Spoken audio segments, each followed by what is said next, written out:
So Scream 6 was directed by Matt Bettinelli-Olpin and Tyler Gillette, and once again it features Melissa Barrera, Jenna Ortega, Jasmine Savoy Brown, Mason Gooding, Courtney Cox, as well as the return of Hayden Panettiere, as well as a few new faces who are all going to be victims. And this time around, following the events from the previous Scream movie, Sam, Tara, and her friends are now living in New York.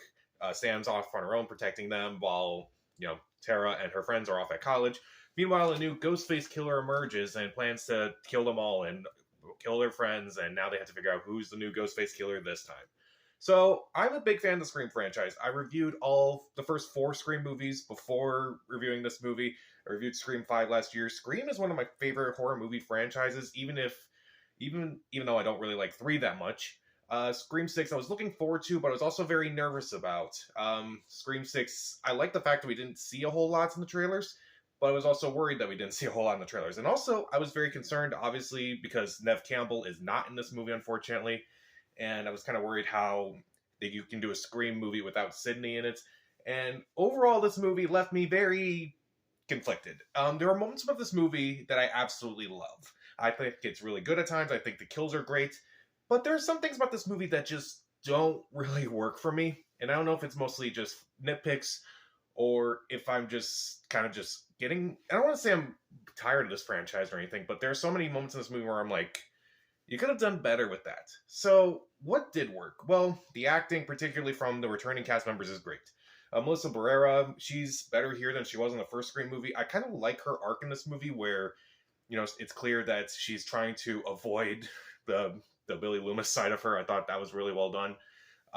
She's trying to avoid that dark side of her, and yet it's just, people around her kind of provoke it and try to, make her do horrible things. I thought that was really well done. Jenna Ortega, I thought she was better here than she was in the first movie. Jasmine Savoy Brown and Mason Gooding as the niece and nephew of Randy, I thought they were really good as well in this movie. The main actors are better in this movie than they were in the first movie. I feel like in this movie we kind of get to learn a little bit more about them. We kind of get to spend more time with them. And I guess they're now our core 4 for this new franchise. Among the cast members who are returning, Hayden Panettiere, I really liked her in Scream 4. I'm really glad she came back in Scream 6. And I liked her performance in this movie. Courtney Cox, I thought she was pretty good for a couple scenes in this movie. I was kind of worried with her character, but thankfully they don't do her dirty like they did Dewey. So I did like that. And also, there are a lot of really great twists in this movie. Like, there's the opening twist in the movie where I'm not going to spoil it by any means. At first, when I saw the opening scene, I'm like, are you guys really doing this? Like, I know you're going to try to reinvent things, but like, do you really want to reinvent it this way?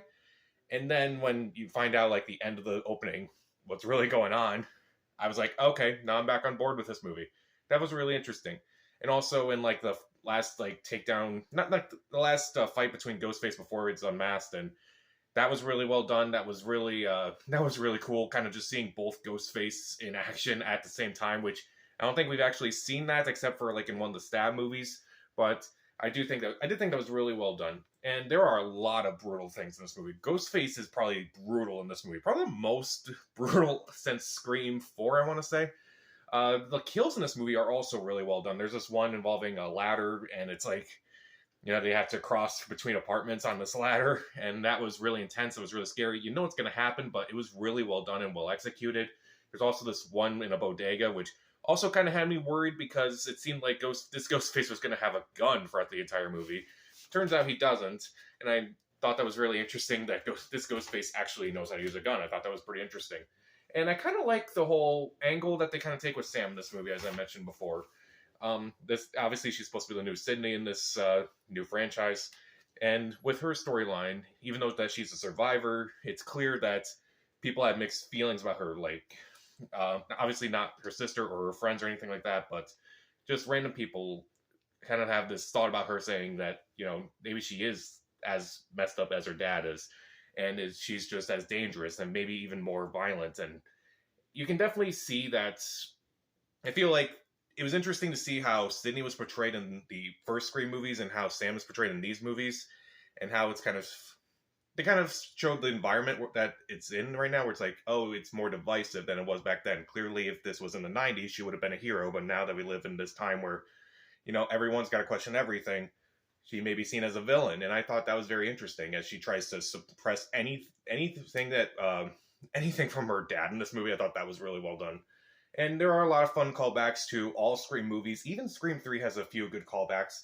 And I do think overall the characters do work better. They do interact with each other better. I feel like that was one of the better things regarding the absence of Nev Campbell in this movie.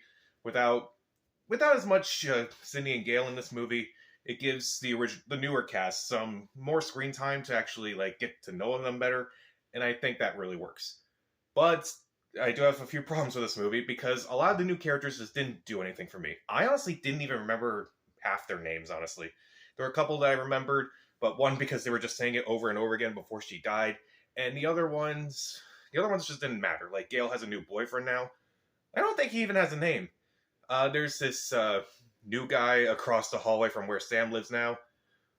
He doesn't have a name either, I don't think. It was just, who are these characters? I don't think I cared enough about them. I think they have even less development than the characters in the last movie. Also, the killers, obviously, that's not really a spoiler because there's like multiple killers in this movie. When they are revealed, it's honestly not great. When you find out like who they are, kind of like, I don't want to say it loses a lot of the mystery, but I'm just saying I really didn't like who the killers were in this movie. And also, when they were revealed, I felt like there were so many plot holes with it, which I won't go into spoilers, but it's like, if you're the killers, then why would you do this earlier? It makes no sense. I can't really go into detail because obviously I don't want to spoil this movie. And also, there's a retcon from Scream 5 that I absolutely hated. So, at the end of Scream 5, after Richie and Amber have been killed, Sam goes up to Sydney and Gale, and she's like, "Thank you for everything. So, Gale, what are you going to write about now?" And Gale's like, "Not this. Maybe a book about Dewey." And it's like, oh, I thought that was sweet. I thought it was very emotional. And it actually showed a lot of character development for Gale, and, it was actually a very sweet moment for this franchise. So what happens in Scream 6? She writes a book about what happened in Scream 5. Come on. That was not necessary. Also, there's a lot of lazy exposition thrown out here and there, which, kind of expect it in a movie like Scream, but I don't know, I felt like it felt even lazier than normal, if I'm being honest. And also, this kind of annoyed me in this movie more than anything, even though I had never realized this with any of the other sequels before this.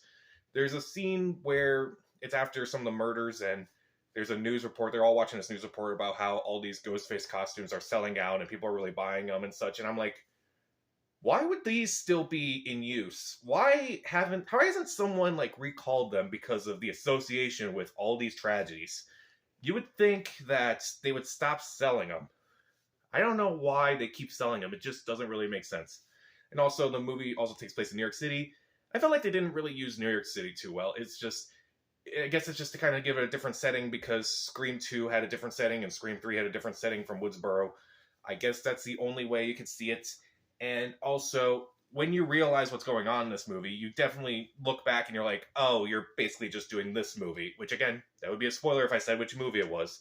But it kind of just annoyed me where I'm like, oh, you just did this movie. And obviously it wasn't really going to do a whole lot of original stuff at this point. But at the same time, I'm just thinking, you could do a little bit better than that. So overall, Scream 6 has a lot of really good moments. There are some things that were improved from the last movie, particularly the characters from the last movie. There are some great twists throughout. There are a few great kills. And I do like the commentaries that this movie has, but I also just didn't really care for some of the new characters. The killers wasn't really that interesting.